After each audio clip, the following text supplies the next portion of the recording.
일권 타치 무면목하니 배간호승 처부족이라.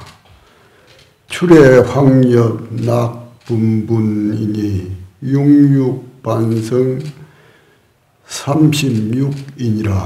한 주먹으로 때리면서 면목 없냐고 질타하니 달마대사가 보더라도 부족할 조건이라네.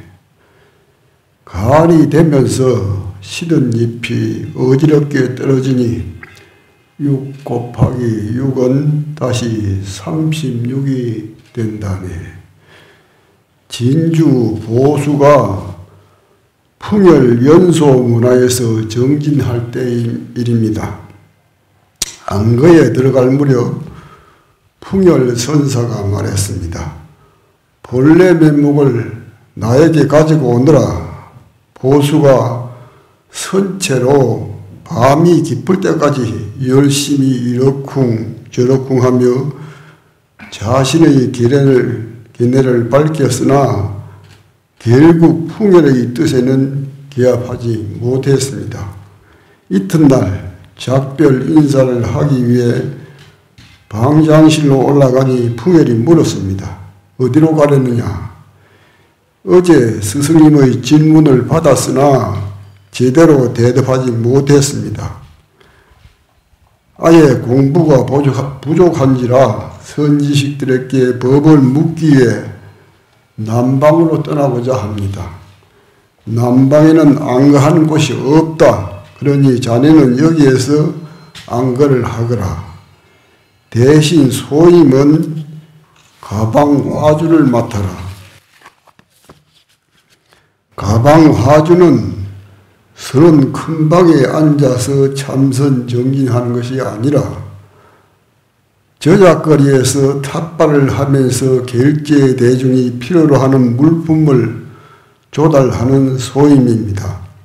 스승은 화주를 맡기는 이유를 설명했습니다. 불법으로 말하자면 거리에 드넓게 퍼져 있는 홍진, 즉 세속 마을에 거주하는 보통 사람들도 항상 정법을 설하고 있기 때문이다. 보수는 스승의 말씀을 어길 수 없어 할 수 없이 그대로 따랐습니다. 어느 날 화주를 하기 위해 저작거리로 나갔습니다. 길거리에서 두 사람이 서로 다투다가 한 사람이 주먹을 휘두르면서 말했습니다. 이득인마 문면모, 너는 이다지도 면목이 없느냐? 그 말을 듣고서 보수는 그 자리에서 크게 깨쳤습니다.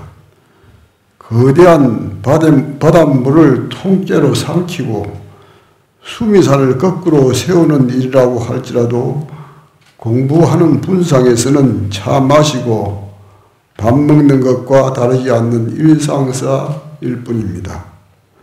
수행하는 사람은 모름지기 가시나무 숲속이라고 할지라도 큰 도량에서 앉은 것처럼 절대로 흔들림이 없어야 합니다.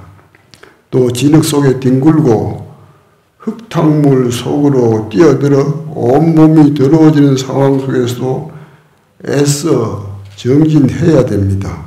설사 서강의 물을 한 입에 모두 마시고 산을 한 손으로 뿌리까지 뽑을 수 있는 기상을 가졌더라도 수행을 게을리 한다면 일개 범부일상과 다를 바가 없을 것입니다. 그래서 진주 보수 선사는 진흙 속에 뒹굴고 흙탕물 속으로 뛰어들어 온몸이 더러워지는 홍진 속에서도 언제나 애써 정진했기 때문에 너는 이다지도 면목이 없느냐라고 하는 소리를 듣고 그 자리에서 안목이 열릴 수 있었던 것입니다.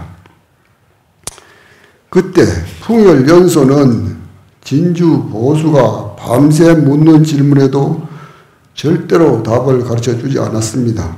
풍열연소만 그랬던 것이 아닙니다. 몽산 역시 철삼경에게 본래의 면목을 가르쳐주지 않았습니다. 왜냐하면 그것이 선사의 가풍이기 때문입니다. 철삼경 선사가 선정에서 깨어난 뒤 몽산 선사를 찾아갔습니다. 공부하다가 나타난 선정의 경계를 정확하게 설명했습니다. 하지만 뜻보이던 몽산은 이런 방구도 말하지 않고 다시 되물었습니다. 어떤 것이 본래 면목인가? 갑작스런 질문에 철사는 잠깐 주춤했고 그 순간 몽산은 바로 문을 열고서 나가버렸습니다. 이날 이후부터 제대로 의심이 일어나면서 공부를 할수록 나날이 묘한 경지가 생기는 것이었습니다.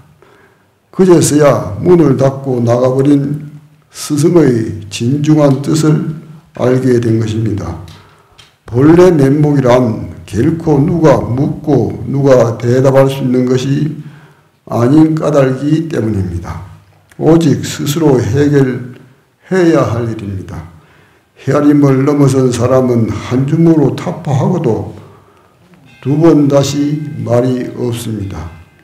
어느새 가야산을 붉게 물들였던 단풍잎도 한 잎 두 잎 떨어지고 겨울의 문턱에 들어섰습니다. 계절의 변화는 그 자체로 묘용입니다. 한순간도 우리를 기다려주지 않지만 한 번도 우리를 찾아오지 않은 적이 없습니다. 해인 총님 이 좋은 도량에서 동안과 결제기간 공부가 헌출하도록 애써 정진합시다. 이렇게 할 때 안심인명처가 될 것입니다. 우리가 본성의 바탕에서 생활할 때 곳곳이 깨달음의 장이 될 것이며 정법 안으로 사물을 대하게 될 것이며 하는 말마다 보살행이 될 것이며 그런 걸음마다 모두 대선정임을 알게 될 것입니다. 동산선사에게 어떤 납자가 본래 면목을 물었습니다. 가령 새가 날아간 길로 가는 것이 본래 면목 아니겠습니까? 그대는 무엇 때문에 전도되었는가? 어떤 부분에 제가 전도된 것입니까? 만약 전도되지 않았다면 어째서 노비를 주인으로 오인하는가? 그렇다면 어떤 것이 본래 면목입니까? 새가 날아간 길로도 가지 않는다. 조도, 즉 새는 날아가는 흔적을 남기지 않습니다. 그물에 걸리지 않는 바람처럼 하늘을 나는 새처럼 움직여도 흔적을 남기지 않고 발자국조차 남기지 않고 흔적 없는 수행길을 찾아가야 합니다. 하지만 흔적 없는 남의 길이라고 해서 그대로 따라가게 된다면 그것이 바로 흔적을 남기는 일이 됩니다. 그래서 동사는 불행조도, 즉 설사 새가 흔적 없이 날아간 길이라고 할지라도 따라가지 않는다고 했던 것입니다. 왜냐하면 사람마다 공부길이 다른 까닭입니다. 동안거 90일 동안 행주자바에 애써 정진한다면 선방이나 법당이나 공양간이나 울력장이나 포행길이나 모두가 수행 공간이 되는 것입니다. 그렇게 되었을 때 풍열이 보수를 시정해 내보낸 까닭을 비로소 알게 될 것입니다. 또 홍진에서 들은 이득 임마 무면목 너는 이다지도 면목이 없느냐.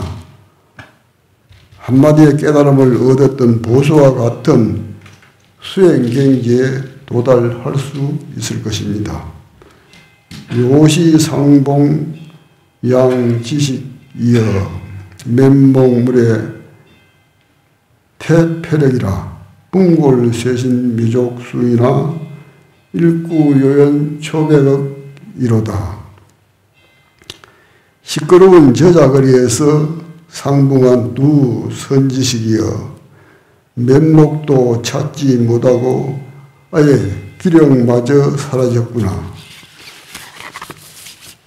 bun골쇄신한다 하더라도 깨닫지 못하면 좋기 갚을 수가 없으나 한 구절에 환히 깨달으면 100억 배를 초과하여 은혜를 갚으리라.